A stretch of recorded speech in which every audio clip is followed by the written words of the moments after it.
안녕하세요. 클로입니다. 오늘은 조금 솔직한 이야기를 해보려고 합니다. 만약 제가 다시 아이를 유치원부터 쭉 키운다면 지금과는 조금 다르게 하지 않을까 하는 생각이 들거든요. 저희 아이는 수학머리가 아주 뛰어난 편은 아니고 전 과목이 딱 중위권인 아이입니다. 그런데 대치동 분위기 아시죠? 초등 고학년부터 모든 에너지를 수학에 몰아주고 남은 힘으로 국어와 영어를 버티는 구조. 저희도 그대로 갔습니다. 하지만 현실은 달랐습니다.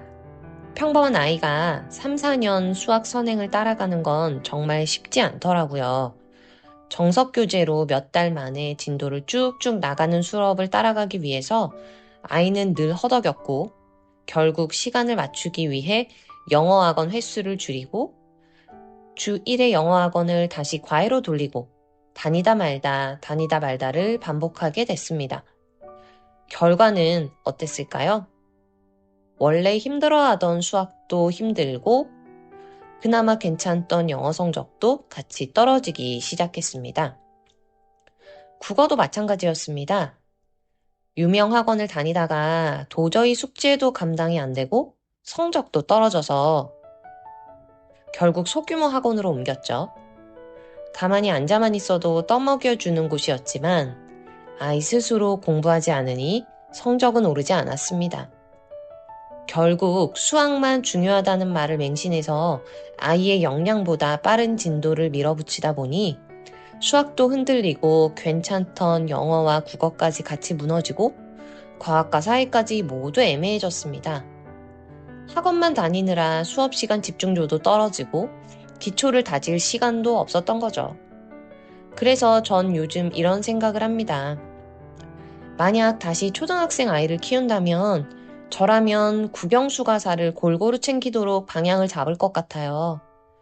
초등학교의 사회와 과학이 중학교 사회과학의 기본이 되고 고등학교 과정까지 그대로 이어지거든요. 초등학교에서 안내되는 단원평가를 챙기고 교과서를 꼼꼼히 읽고 문제집을 풀면서 스스로 공부하는 힘을 기르도록 할 것 같습니다. 그리고 아이 역량에 맞는 교육을 하고 지치지 않도록 설계하려고 할 것 같습니다. 또 하나, 학원을 자주 옮기지 않을 것 같아요. 저희 아이는 수학을 힘들어해서 학원을 자주 옮겼는데 그때마다 에너지 소모가 정말 컸습니다. 그리고 아시죠? 학원을 옮기면 진도가 다시 돌아가는 건 거의 명약관화입니다. 기초를 다시 다지는 건 좋지만 아이가 의욕을 많이 잃게 되는 경우가 있더라고요. 수학학원을 자주 옮긴 저희 아이는 중학교 3년 내내 공수 1, 공수 2, 대수 앞부분 조금 본 정도로 진도를 마칠 수 있었습니다. 수학머리가 평범한 아이에게 정석 교재로 3, 4달에 한 번씩 진도를 쭉쭉 나가는 수업은 정말 따라가기 쉽지 않습니다. 누적 테스트 학원의 취지는 굉장히 좋지만 초등 고학년 아이들이 정석을 빠르게 푸는 건 현실적으로 쉽지 않죠. 그래서 개인적으로 중위권 아이에게는 깁생이 잘 맞을 수도 있다고 생각합니다. 나선형 구조로 진도를 반복하며 아이의 인지 구조에 맞게 진행하거든요. 초등 대상 깁생은 인기가 많지 않고 중학생 대상도 1, 2레벨이 아니면 의미 없다고들 이야기하지만 고등과정은 다릅니다. 3레벨 이하는 자리가 거의 나지 않고 대기를 걸어도 들어가지 못하는 경우가 많습니다.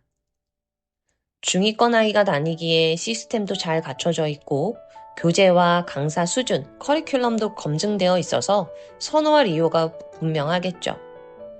그래서 제 아이가 중위권이라면 어차피 누적 테스트 학원을 수월하게 다닐 수 있는 타입이 아니기 때문에 초등학교 6학년부터 깁생에 적응시켜서 쭉 보내볼 것 같습니다. 초등에서 중등으로, 중등에서 고등 올라갈 때도 상위 레벨 받기가 상대적으로 수월한 느낌이 있거든요. 레벨업은 어렵지만 재원생에게는 레벨다운의 기회를 여러 번 주는 편이라 최대한 버티며 다니는 것도 가능하고요. 영어 역시 마찬가지입니다. 초등 고학년부터 리딩, 문법, 단어를 과목 공부로서의 차근차근 쌓아주는 것도 좋다고 생각합니다. 결국 영어도 내신이 중요하니까요. 국어도 마찬가지입니다. 독서가 국어 실력으로 바로 연결되지 않는 경우를 생각보다 많이 봤습니다. 그럼에도 중학교 가면 독서할 시간 없다고 억지로 어려운 책을 읽히는 경우가 많은데, 아이 수준보다 너무 어려운 벽돌책을 읽는 것이 꼭 도움이 되는 건 아니더라고요. 차라리 그 시간에 중학교 국어 교과서를 꼼꼼히 공부하는 것이 더 도움이 될 수도 있을 것 같습니다. 제가 너무 당연한 소리를 했죠? 아이를 키워보니 느끼는 건 하나입니다. 교육과정이 괜히 만들어진 건 아니구나. 아이들 인지구조에 맞게 전 과목을 단계적으로 차근차근 쌓아가도록 설계가 되어 있구나 하는 생각이 듭니다. 그래서 둘째는 첫째 때와는 조금 다르게 키워보려고 노력하고 있습니다. 저의 이야기가 누군가에겐 당연한 이야기일 수도 있고, 누군가에겐 동의하기 어려운 이야기일 수도 있습니다. 하지만 한 가지는 분명하겠죠. 아이에게 맞는 속도가 결국 가장 멀리 가는 길이라는 걸요. 오늘도 함께 해주셔서 감사합니다. 영끌로그 끌로이였습니다.